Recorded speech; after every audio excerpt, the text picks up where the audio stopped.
Country this year. Miller with three. Miller to the rim. Miller with the left hand. What's up and welcome back sa akin channel mga ka-teammate. Sasagutin natin ang tanong na ito. Paano kung makuha ng San Antonio Spurs si Brandon Miller? Ano ang aasahan natin sa kanya? At sino ang dapat pakawala ng Spurs para bigyang daan ng pagdating ni Brandon Miller?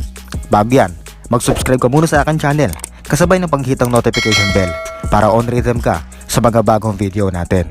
Here we go. Paano kung ang makuha ng San Antonio Spurs ay si Brandon Miller sa 2023 NBA Draft? Kilalanin muna natin si Brandon Miller mga ka-teammate. Si Brandon Miller ay 20 years old na may taas na 6'9", playing small forward at power forward.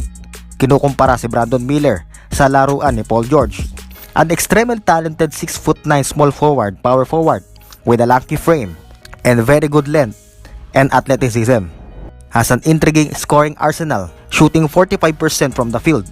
Ang maganda pa dito kay Miller, he can shoot over many wings dahil sa kanyang size and can also operate in the mid-range and occasionally in the post as well. A sniper from distance, averaging 44% sa tres on 7 attempts per game with a quick release and range. Very effective din ang perimeter shots nito mga ka-teammate kahit may contest pa ng defender. Excellent transition player, runs the floor well, and is above the rim. Isa pa sa maganda dito kay Brandon Miller ay kayang mag-adjust sa depensa from 1 to 5 position. Para sa akin magandang senyales yan, parang Jeremy Sohan din ang kalibre kung pag-uusapan ay depensa. Therefore, he's competitive and disruptive type of player. Sa weakness naman, honestly, kailangan ma-improve ang finish ito in the lane and needs to improve his shot selection from mid-range. Pero kung maayos yan sa pamamagitan ng sistema ng Spurs ay malaking bagay yan mga ka-teammate. Sa shooting form tingin ko wala namang problema, as long as nakaka-connect naman sa basket ay wala itong problema. Wala rin suliranin sa free throw shooting ang batang ito, averaging 85% from the line, at may improve ba yan mga ka-teammate? Kung sakaling si Brandon Miller ang makuha ng Spurs ay maganda din naman. Pwedeng pwede si Miller as second unit. Yun nga lang, mawawalan na ng pwesto si Keita Bates-Diop dahil posibleng agawin ito ang minuto ng veterano. Pero tingin ko kung sakali si Brandon Miller ang mapasa kamay ng Spurs ay hindi ito ibababad gaya ng minuto ng mga matatagal na. Pwedeng magsalitan sila ni KBD sa 3 position. Ang pinakaasahan talaga ng Spurs dito kay Brandon Miller ay ang kanyang semi-unorthodox 3-point shooting. Mahusay itong kumuha ng open na tingin kong magiging bala ng Spurs sa second unit. Ang problema lang ng Spurs dito ay loaded na sila sa forward next season. Actually, yung kayang gawin ni Brandon Miller ay kaya namang gawin ni Keita Bates-Diop. Kaya nga mas prepare sana ng Spurs kung hindi sentro ay point guard sana. Isa pa sa worst case scenario mga ka-teammate, pwede kayong magkomento kung hindi kayo sang-ayon.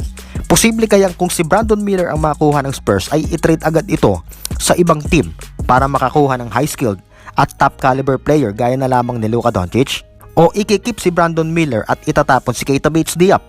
Or parehas ikikip si KBD at Brandon Miller at hahayaan na lang na magsiksikan ang Spurs sa forward position? Yan ang mga possible senaryo kung magkataon mga ka-teammate. Pero kung si Victor Wembanyama yan mga ka-teammate, malamang mula kay Wembanyama ay magbibuild ang Spurs kasama sila Jeremy Sohan, Devin Vassell or Keldon Johnson. Kung si Scoot Henderson naman, paano naman ang value ni Tre Jones? Mga ka-teammate, anything is possible dahil sa nasa gitna ng game ball ang Spurs at nakikipagbaltakan sa Pistons at Rockets at mas gusto nila ang number 1 pick. Kung mapag-iiwanan ng San Antonio Spurs sa dalawang yan at matapat ito kay Brandon Miller ay sure naman ako na tatanggapin nyo din ito kahit malaki ang disappointment nyo. Comment down below kung meron kayong hinaraing, suggestion at kung ano ang masasabi nyo kung sakaling si Brandon Miller ang makuha ng San Antonio Spurs sa 2023 NBA Draft. Shoutout sa iyo ka-teammate Casey Manahan, kay ka-teammate Edol Bagat at sa kanyang mga anak na sila Wayne, Jem and Kelsey. Shoutout sa inyo mga kids. Shoutout din sa iyo ka-teammate Raketerong Tatay, kay ka-teammate Anika Araneta at shoutout sa iyo ka-teammate Michael Angelo Lucman. Maraming salamat sa pagsuporta sa akin channel. That's all for today and see you sa next episode.